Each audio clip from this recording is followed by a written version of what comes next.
अस्सलाम वालेकुम रहमतुल्लाहि व बरकातहू। जनाब अज माशाल्लाह शौकीन दोस्तों वास्ते माशाल्लाह अनमोल तोहफा लिया ने ते बड़े दोस्त फरमाइश करते हैं कि फौजी भाई मदरसा नस्ल की माशाल्लाह पट लिया दो जी A+ क्वालिटी की होवे ते शौक रखिए तो पता लगे कोई शौक है बिरा।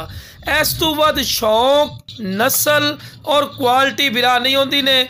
शुरू तो टोर फिर के ही विखा रहे हैं कि माशाल्लाह माशाल्लाह सेहतमंद और माशाल्लाह एक्टिव ने, कोई लंगड़ी लूली नहीं ते नस्ल और क्वालिटी जनाब इस तो वध माशाल्लाह नहीं होती ने। प्योर माशाल्लाह मदरसा नस्ल की पाठी ने 100% ते लो बिरा फेस ब्यूटी भी चेक कर सकते हैं। तो ताज़ा दो दांती ने, बिल्कुल बरीक पशम और चौड़ी छाती माशाल्लाह गोशत दी भरी हुई माशाल्लाह पाठी ने ते कद शान वेखो माशाल्लाह कितने माशाल्लाह हाइट कद दे विच और चंगी लंबी वेल च कम अज कम ऊंचाई 36 तो 37 इंच लंबाई दे विच ते वेल भी चेक कर सकते हैं बिरा। चंगी लंबी वेल दोम वेखो बिल्कुल तीर वाली कर सीधी और बिल्कुल बराबर दा थल्ला।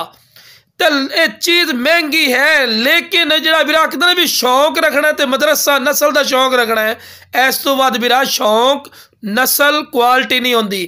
कन्ना की लेंथ भी चेक कर सकते हैं, कम अज कम 16-17 इंच माशाल्लाह सिर्फ कन्ना की लेंथ है और बिल्कुल वाइट अख दे विच ने और तोता फेस और चंगी झालर झालर वेखते पे ना जिमें माशाल्लाह वच्छा दी झालर होंदी है बिरा, इस तरह की माशाल्लाह झालर ही ने और चंगे हाइट कद लिए निक्के मोटे हाइट कद बिरा बिल्कुल नहीं समझना। जेड़ा बिरा कहना भी फौजी भाई दरम्यान ने कहते बिरा तू मेरी लोकेशन ते आ। मेरी लोकेशन लुडन शहर डिस्ट्रिक्ट बिहाड़ी लुडन मेन अड्डे ते UBL बैंक और PSO पंप के सामने जनाब आके चेक करके ले जाओ। नुक्स साहब की भी इंशाल्लाह गारंटी और श्योरिटी होगी ते हुसन और खूबसूरती और तुहाडी अखां दे सामने बंदा जितनी तरीफा करे ना बिरा फायदा नहीं होता। लेकिन बिरा एदा रेट भरना पो उसने ये वाजे गल कर दे भी ये महंगी है लेकिन नस्ल इंशाल्लाह अल्लाह का फजल और करम किसी होर कोल इस तरह की चीज़ ना तुसीं वेखी होसी। खूबसूरत चीज़ ने तो जिस बिरा नूं चाहिदी जनाब राबता करके इंशाल्लाह मुनासिब